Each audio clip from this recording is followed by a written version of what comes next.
அன்பு சொந்தங்களுக்கு இனிய வணக்கங்கள். இன்றைய பதிவுல சிம்மராசி அன்பர்கள் இந்த ஒரு கோவிலுக்கு போயிட்டு வந்தீங்கன்னாலே இந்த ஆண்டு முடியறதுக்குள்ள உங்க பிரச்சனைகள் நிச்சயம் தீரும். இதுக்கு முன்னாடி சிம்மராசி அன்பர்கள் எந்த பிரச்சனைக்கு எந்த கோவிலுக்கு போகலாங்கிறத கொடுத்திருப்போம். ஆனா இந்த பதிவுல முழுக்க முழுக்க உங்க சகல பிரச்சனைகளும் தீரத்துக்கு இந்த ஒரே ஒரு கோவிலே போதும். அது என்ன கோவில், எப்ப போகலாங்கிறத பத்தி தெளிவாகவும் விரிவாகவும் இந்த பதிவுல பார்க்க போறோம். கொஞ்சம் கூட வீடியோவை ஸ்கிப் பண்ணாம முழுமையா பார்க்க முயற்சி செய்யுங்க. வாங்க வீடியோக்குள்ள போலாம். சிம்ம ராசியை பொறுத்த வரைக்கும் மகம் 1, 2, 3, 4 பாதங்கள், பூரம் 1, 2, 3, 4 பாதங்கள், உத்திரம் 1ஆம் பாதத்தை உள்ளடக்கியது சிம்மராசி. சிம்மராசிக்கு அதிபதி சூரிய பகவான். வீடியோல சொல்லக்கூடிய பலன்கள் ஆண் பெண் இருப்பாளருக்கும் பொருந்தக்கூடிய பலன்கள். முதல்ல சிம்மராசி அன்பர்களை பொறுத்த வரைக்கும் பணம் சம்பந்தப்பட்ட பிரச்சனை, இரண்டாவது குடும்பம் சம்பந்தப்பட்ட பிரச்சனை, மூன்றாவது பிரச்சனை திருமண வாழ்க்கை சார்ந்த பிரச்சனை, திருமணம் சார்ந்த பிரச்சனை, நான்காவது பிரச்சனை என்னன்னா வேலை சம்பந்தப்பட்ட பிரச்சனை, ஐந்தாவது தனி மனித மரியாதை, சுய மரியாதை. இந்த 5ம் கிடைக்க சிம்மராசி அன்பர்கள் இந்த கோவிலுக்கு போயிட்டு வாங்க. சூரிய பகவான் அதிபதியா கொண்டவர்களா இருந்தாலும் சரி, தனக்கு மேல ஒர்க் பண்றவங்க யாரா இருந்தாலும் சரி, எப்படிப்பட்டவங்களா இருந்தாலும் சரி, ஒரு வேலைன்னு வந்துட்டா ரொம்ப பர்ஃபெக்டா இருப்பாங்க, உண்மையாவும் நேர்மையாவும் இருப்பாங்க இந்த சிம்மராசி அன்பர்கள். மனசளவுல பல விஷயங்களை போராடி போராடி தோற்றுக்கிட்டே இருப்பாங்க. ஒரு ஆசைப்பட்ட விஷயம் ஒண்ணு இருக்கலாம், ஆனா நடந்தது வேற ஒரு விஷயமா இருக்கலாம். பிடிக்காத வாழ்க்கை துணைய கூட திருமணம் பண்ணிக்கிட்டு ஏமாற்றத்திலும் பிறருக்கு மகிழ்ச்சி கொடுக்கணும், சந்தோஷத்தை கொடுக்கணும்னு நினைச்சு வாழக்கூடியவங்க இந்த சிம்மராசி அன்பர்கள் தான். சிம்மராசிக்காரங்க தனக்கு ஒரு வேளை சாப்பாடு இல்லைன்னா கூட பரவாயில்ல, தன்னை நம்பி வந்தவங்களுக்கு சாப்பாடு கொடுக்கணும்.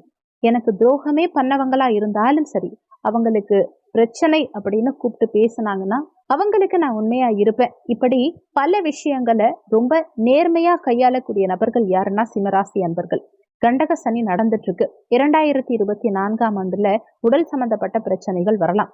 குரு பகவான் பாக்கியஸ்தானத்துல இருக்கார், பலமா இருக்கார். ஒரு சில பேர் வேலைக்கு போகாம இருக்க மாட்டாங்க, மேக்சிமம் வேலைக்கு போவாங்க, ஆனாலுமே பிடிச்ச வேலையா இருக்காது, படிச்ச படிப்புக்கு ஏத்த மாதிரி வேலை இருக்காது. ஏன், அந்த வேலை செய்யும் இடத்துல நமக்கு கீழே இருக்கவங்க, நமக்கு கீழே ஒர்க் பண்றவங்க கூட பெரிய சம்பளம், நம்மளை விட அதிக சம்பளம் வாங்கலாம், ஏன் நம்மளை விட கம்மியா கூட படிச்சிருக்கலாம், ஏன் அவங்க கூட நமக்கு ஒரு மரியாதை கொடுக்காம நம்மளை ட்ரீட் பண்ணுவாங்க. சில நேரங்கள்ல நமக்கு ஆர்டர் போடுவாங்க, நம்மளை விட கீழ்நிலையில இருக்கவங்க அவங்களுக்கு ஒண்ணுமே தெரியலனாலும் நமக்கு ஆர்டர் போடுவாங்க. எவ்வளோ விஷயங்கள், எவ்வளவோ வருத்தங்களை எல்லாம் தாண்டி தான் நம்ம வேலைக்கு போறோம். குடும்பத்துல விட்டு கொடுத்து வாழறோம். ஓப்பனா சொல்லணும்னா குடும்பத்துக்காக நிறையவே விட்டு கொடுத்து வாழறவங்க சிம்மராசிக்காரங்க தான். சுத்தி உள்ளவங்க சிம்மராசி அன்பர்களை பெருசா புரிஞ்சுக்கவே மாட்டாங்க. சுத்தி உள்ளவங்களை பத்தி பேசும்போதெல்லாம் சிம்மராசி அன்பர்களுக்கு அவ்வளோ வலிக்கும். ஏன்னா அவ்வளோ நம்பிக்கை துரோகங்களை ஃபேஸ் பண்ணியிருப்பாங்க, பார்த்திருப்பாங்க.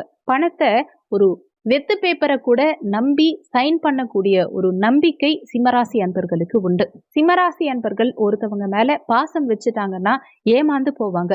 வெளியில பாக்குறதுக்கு பலாப்பழம் மாதிரி சிம்மராசி அன்பர்கள் ரொம்ப ஸ்ட்ரிக்டா இருப்பாங்க, சரியா பேச மாட்டாங்க. சில நேரம் பக்கத்துல உட்கார்ந்தா கூட பெருசா பிடி கொடுத்து பேசக்கூட மாட்டாங்க. சில நேரம் முகத்தை திரும்பி கூட உட்கார்ந்து இருப்பாங்க. ஆனா பழகி பாருங்க, நம்ம கிட்ட கரையிற அளவுக்கு அந்த அளவுக்கு ரொம்ப சாஃப்ட் டைப்பா தான் இருப்பாங்க, ரொம்ப நல்லாவே பழகுவாங்க. அந்த மாதிரி ஒரு நட்பு, அந்த மாதிரி ஒரு மனுஷங்க கிடைக்கவே மாட்டாங்கிறது தான் உண்மை. பொதுவாவே சிம்மத்துக்கும் மிதுனத்துக்கும் அப்படி ஒரு அட்டாச்மெண்ட் இருக்கும். அதே மாதிரி சிம்மத்துக்கும் மகரத்துக்கும் சுத்தமா ஒத்து போகவே போகாது. சிம்மத்துக்கும் மீனத்துக்கும் கொஞ்சம் கூட ஒத்து போகாது. ஒருவேளை சிம்மமும் மீனமும் கல்யாணம் பண்ணிட்டாங்க அப்படின்னா பேருக்கு வாழறாங்கிறது தான் அர்த்தம், இல்லனா யாராவது ஒருத்தவங்க விட்டு கொடுத்து வாழறாங்கன்னு அர்த்தம். மெயினா சிம்மத்தை பொறுத்த வரைக்கும் தாய் மீது பற்று அதிகம் உடையவங்களா இருப்பாங்க. தன்னுடைய அம்மாக்காக ஏதாவது ஒரு விஷயம் பண்ணணும், நம்ம ஃபேமிலி மெம்பர்ஸ்க்காக ஏதாவது ஒண்ணு செய்யணும், இப்படி ஒரு மைண்ட் செட் எப்பவுமே சிம்மராசி அன்பர்களுக்கு இருந்துகிட்டே இருக்கும். நம்ம கிட்ட ஒருத்தவங்க ஒரு ஹெல்ப் கேட்கறாங்க அப்படின்னா அவங்க எதிரியாவே இருந்தாலும் ஹெல்ப் பண்ணுவாங்க. அவங்க நமக்கு நம்பிக்கை துரோகமே பண்ணியிருந்தாலும் சரி, அவங்களுக்கு திரும்ப ஹெல்ப் பண்ணுவாங்க. ஆனா திருமணம்ங்கிறத தாண்டி குழந்தைங்கிற விஷயமே நிறைய சிம்மராசி அன்பர்களுக்கு ஒரு போராட்டமாவே இருக்கும். வேலை வாய்ப்புங்கிறது கை நிறைய சம்பளம் இல்லைனாலுமே ஆசைப்பட்ட வேலை பெருசா இருக்காது. அதோட முக்கியமான விஷயம் என்னன்னா, வாழ்க்கையில வேறொரு நபர், யாரோ ஒரு நபரை நம்ம நம்புறோம்னு வச்சுக்கோங்களேன், அவங்க நம்மளை கஷ்டப்படுத்திட்டு போயிருப்பாங்க இல்லையா, அந்த நம்பிக்கை துரோகம். நம்ம நல்லா பழகி பேசி அவங்கள நம்பினதுக்கு அப்புறம் நம்மள வேண்டான்னு சொல்லி விட்டுட்டு போயிட்டு அவங்கள நினைச்சு ஏங்க வைப்பாங்க, நம்மள கெஞ்ச வைப்பாங்க, நம்மள போராட வைப்பாங்க. நம்ம எந்த மாதிரி சுச்சுவேஷன்ல இருந்து எந்த அளவுக்கு இறங்கி வந்தாலும் சரி, நம்மள ஜஸ்ட் பேப்பர் மாதிரி கசக்கி தூக்கி எரிஞ்சிட்டு போயிட்டே இருப்பாங்க. நம்ம எத்தனை தடவை கால் பண்ணாலும் சரி, நம்மள மதிக்க மாட்டாங்க. நம்ம அருமைய கேவலப்படுத்துறவங்க, அதிகம் கேவலப்பட்டு நிக்கிறவங்க நம்மளாதான் இருப்போம். ஒரு சில இடங்கள்ல தவறான சில ரிலேஷன்ஷிப் கூட ஏற்படலாம். தவறான நபரோட நம்ம பழகி அவங்களால நம்ம மனசு காயப்பட்டிருக்கலாம். ஆனா எல்லாமே நன்மைக்குன்னு நினைச்சுக்கோங்க.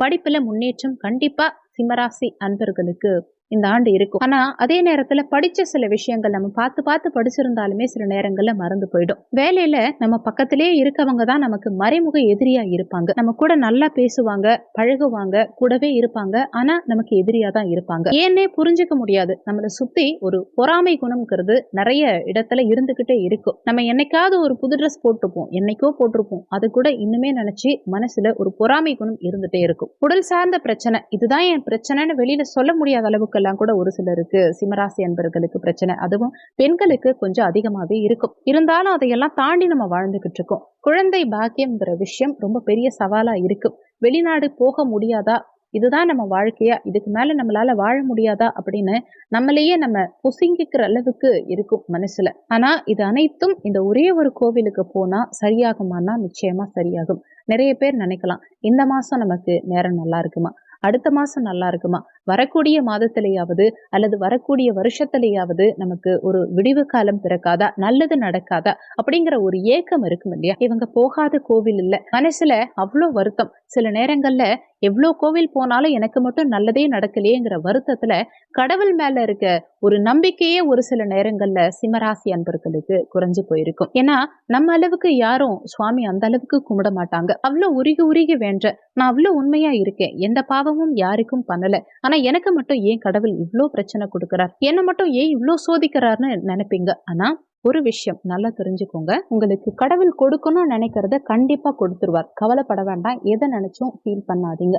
இந்த ஒரு கோவிலுக்கு மட்டும் நீங்க போயிட்டு வாங்க, உங்க என்டையர் கெரியரையே அப்படியே மாத்தும். உங்க வாழ்க்கையில மிகப்பெரிய முன்னேற்றத்தை கண்டிப்பா நீங்க கண்கூடா பாப்பீங்க. அவ்வளோ பெஸ்டான ஒரு கோவில், அவ்வளோ பாசிட்டிவான கோவில் அது. இந்த கோவிலுக்கு போகக்கூடிய சிம்மராசி அன்பர்கள் ஒவ்வொருவருக்குமே வாழ்க்கை பிரமாதமா இருக்கும்.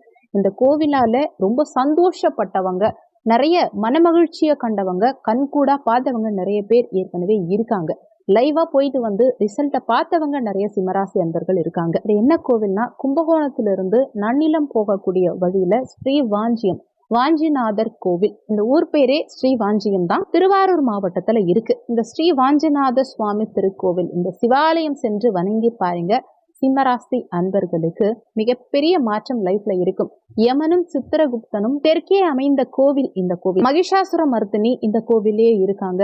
ராகு கேது மட்டும் இல்லாம மற்ற கிரகங்களுடைய பரிகாரமும் இந்த கோவிலேயே இருக்கு. இந்த கோவிலுக்கு போயிட்டு வந்தீங்கன்னா சிம்மராசி அன்பர்களுக்கு அவ்வளவு பவர். சிம்மராசிக்காரங்க இந்த கோவில்ல போய் பரிகாரம் எல்லாம் பண்ண வேண்டாம். நீங்க காலடி எடுத்து வச்சீங்கன்னாலே போதும். உங்களுக்கு என்ன தசாபுத்தி இப்ப உங்க சுயஜாதகத்துல நடந்துட்டு இருந்தாலும் சரி, உங்களுக்கு நிச்சயமா நல்லது நடக்கும்.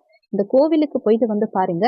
நீண்ட நாட்களா உங்களை துன்பப்படுத்திய பிரச்சனைகள், மன அழுத்தங்கள், மற்றவங்களை நம்பி ஏமாறுறதாகட்டும், எந்த விதமான பிரச்சனையா இருந்தாலும் சரி, அது எல்லாமே விலகும். இந்த ஒரே கோவிலுக்கு போயிட்டு வாங்க, போயிட்டு வந்து பாருங்க, நல்ல சேஞ்ச் நிச்சயமா கிடைக்கும். கோவிலுக்கான மேப் லொகேஷன் ஃபர்ஸ்ட் கமெண்ட்ல கொடுத்துருக்கோம், வேணுங்கிறவங்க யூஸ் பண்ணிக்கோங்க. இந்த வீடியோல உங்களுக்கு ஏதாவது சந்தேகம் இருந்தா கீழே இருக்க கமெண்ட் செக்ஷன்ல சொல்லுங்க. நன்றி. மற்றும் ஒரு நல்ல பதிவோடு மீண்டும் உங்களை சந்திக்கிறோம்.